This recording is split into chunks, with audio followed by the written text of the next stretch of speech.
और बंधकों की रिलीज़ के लिए अमेरिका में के जो तमाम स्टेट्स हैं वहाँ पर भी प्रोटेस्ट हो रहे हैं। न्यूयॉर्क का आप ये तस्वीर आप देख रहे हैं, जी हाँ, टाइम स्क्वायर की, जहाँ पर बंधकों की रिलीज़ को लेकर जमकर प्रोटेस्ट किया गया टाइम स्क्वायर पर। इजराइल हमास वॉर जैसे जैसे बढ़ रहा है वैसे वैसे न्यूयॉर्क सिटी में रैलीज बढ़ती जा रही हैं। वॉशिंगटन डीसी में भी ऐसी तस्वीर देखने को मिल रही है। अब हमास की कैद में फंसे लोगों की रिहाई के लिए न्यूयॉर्क सिटी में मैसिव रैली ऑर्गेनाइज की गई। आप देख सकते हैं कि कितने बड़े नंबर्स में यहाँ पर लोग पहुंचे हुए हैं। ये रैली टाइम स्क्वायर में हुई जिसमें हजारों लोग शामिल हुए। इस दौरान लोग अपनी बॉडी में इजरायली फ्लैग रैप किए रैली में पहुंचे। इस दौरान हमास के कब्जे में फंसे 200 से ज़्यादा लोगों की रिलीज़ करने की मांग की गई। हालांकि आज जो है हमास ने 2 अमेरिकी नागरिकों को रिहा किया है, लेकिन बाकी लोगों का क्या, सवाल अब ये है। साथ ही छोटे छोटे बच्चों को जिस तरह से बंधक बनाया गया है उसे क्रूर बताया है, ब्रूटल बताया है। इस रैली को अमेरिकन जूइश कमेटी और यूजेसी फेडरेशन ऑफ न्यूयॉर्क जैसे ऑर्गेनाइजेशन ने होस्ट किया। 200 civilians, and there are also war criminals. Don't forget 7,000 rockets on Israel. Members of Congress, mayors, governors that are in Israel right now from this great. We and I need your help.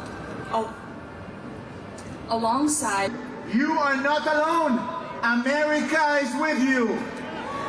Families that are here, we embrace you, we hug you.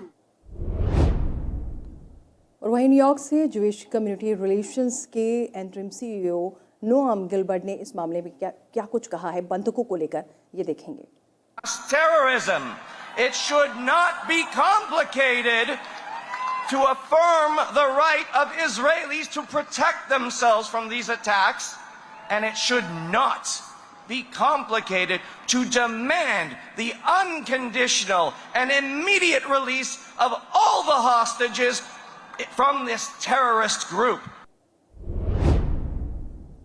तो Hamas ने 200 से ज़्यादा लोगों को बंधक बनाया हुआ है, हॉस्टेजेस बनाया हुआ है, और अब ये एक बड़ा कंसर्न बनता जा रहा है। ह्यूमन राइट्स वॉच ने भी इस पर चिंता जताई है। हमास के कब्जे में 200 से ज़्यादा लोग हैं, जिसमें मैक्सिको, यूनाइटेड स्टेट्स, जर्मनी के सिटीजन्स शामिल हैं। ह्यूमन राइट्स वॉच ने कतर, इजिप्ट और टर्की जैसी कंट्रीज से हमास पर प्रेशर बनाने की अपील की है। गाज़ा में हमास के कई सिविलियंस ने, एक तरह से जो हमास है उसने कई सिविलियंस को अपनी कैद में रखा है। बताया जा रहा है कि हमास का कहना है कि वो इन सिविलियंस को तभी रिलीज़ करेगा, तभी छोड़ेगा जब इजराइल की जेल में बंद पैलेस्टीनियन प्रिजनर्स को रिलीज़ किया जाएगा। रिपोर्ट के मुताबिक अक्टूबर 19, 2023, जी हाँ, जब से ये वॉर शुरू हुआ, हमास के कब्जे में कम से कम 200 से ज़्यादा इजरायलीज हैं, जबकि इसमें विदेशी भी शामिल हैं। इससे पहले अक्टूबर 16 को ह्यूमन आर्म विंग में भी करीब 200 हॉस्टेजेस के होने का दावा किया था। इस्लामिक जिहाद ने भी 30 हॉस्टेजेस का बंधकों का दावा किया है। इस बीच ह्यूमन राइट्स वॉच ने इसे मेजर कंसर्न बताया है, साथ ही इसे वॉर क्राइम बताया है। ह्यूमन राइट्स वॉच के मुताबिक किसी भी सिचुएशन में सिविलियंस को हॉस्टेज नहीं बनाया जा सकता। बताया जा रहा है कि हमास के कब्जे में फॉरेन नेशनल्स भी हैं। जी हाँ, आज ही कुछ घंटों पहले ही अमेरिका के 2 नागरिकों को छोड़ा है, लेकिन अभी बहुत से नागरिक उनके पास से बंधक बने हुए हैं, जिनमें मैक्सिको, यूएस के तो हैं ही, जर्मनी, साथ ही साथ ह्यूमन राइट्स वॉच ने कतर, इजिप्ट और टर्की से कहा है कि वो हमास से बात करे ताकि ये जो बंधक हैं उनको रिलीज़ किया जा सके।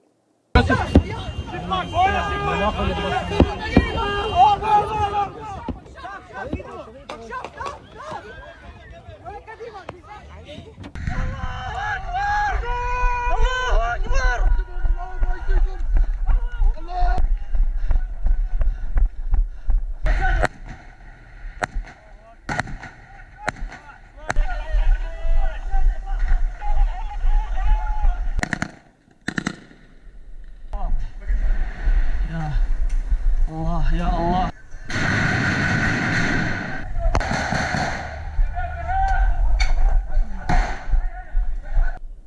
Allahu Akbar.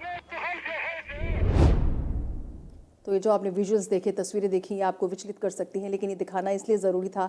हम ये दिखाना चाहते थे कि किस तरीके से हमास ने जो है बमबारी करते हुए, गोलीबारी करते हुए जो विदेशी नागरिक हैं, जो इजराइल के नागरिक हैं, उनको बंधक बना लिया है। वहीं दूसरी तरफ जो कई और फैमिलीज़ हैं वो अपनों के आने का इंतज़ार कर रही हैं। ऐसे ही एक शख्स को सुनते हैं। For 14 days now, we've looked for optimism anywhere we could find it.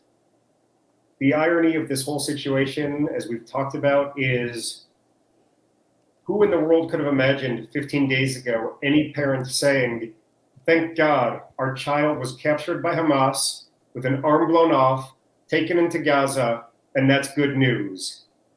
But we've taken some solace in that's good news. So everywhere we've been looking for optimism,